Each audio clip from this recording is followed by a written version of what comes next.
এয়া মঙ্গলবাৰৰ দৃশ্য। এমজি ৰোডৰ মাজতেই এটা বৃহৎ গাঁত।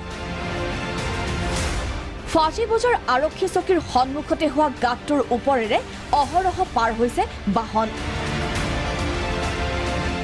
হয়তো যিকোনো মুহূৰ্ততে ঘটিলহেঁতেন দুৰ্ঘটনা। बहुत दिन हो गया ये। बहुत दिन हो गए। ये और हो गया ना, बारिश में होते होते और नीचे हो गया ये। সেয়ে প্ৰাউড নিউজে পোনপটীয়া সম্প্ৰচাৰৰ যোগে সৃষ্টি কৰিছিল সজাগতা।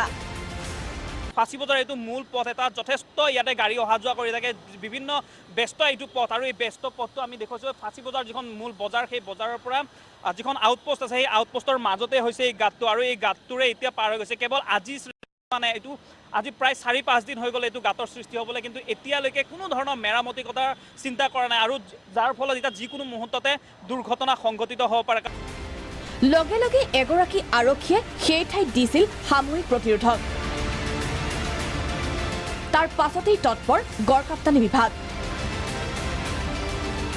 এইবাৰ দেখুৱাইছো বুধবাৰৰ দৃশ্য। মঙলবাৰৰ নিশাৰ পৰাই আৰম্ভ কৰিছিল পথটোৰ মেৰামতিৰ কাম। বুধবাৰে পুৱাৰ পৰা আকৌ আৰম্ভ হ'ল কাম। ৰাতি কৰা বুলি কৈছে আমাৰ ছাৰে। ৰাতি কৰিছে হয়, কৰিছে। এতিয়া আপোনালোকে কি কৰিছে? আমি এতিয়া প্লাষ্টাৰ কৰিম আলকাটাৰ দি। প্ৰাগ নিউজৰ বাতৰিৰ প্ৰভাৱতে অৱশেষত মেৰামতি কৰা হ'ল গাঁতটো। সাম্ভাৱ্য দুৰ্ঘটনাৰ পৰা ৰক্ষা পৰিল বহু বাহন। ভিডিঅ' জাৰ্নেলিষ্ট আজাহাৰ আৰু বিকাশৰ সহযোগত ভাস্কৰ জ্যোতিৰ ৰিপৰ্ট প্ৰাগ নিউজ।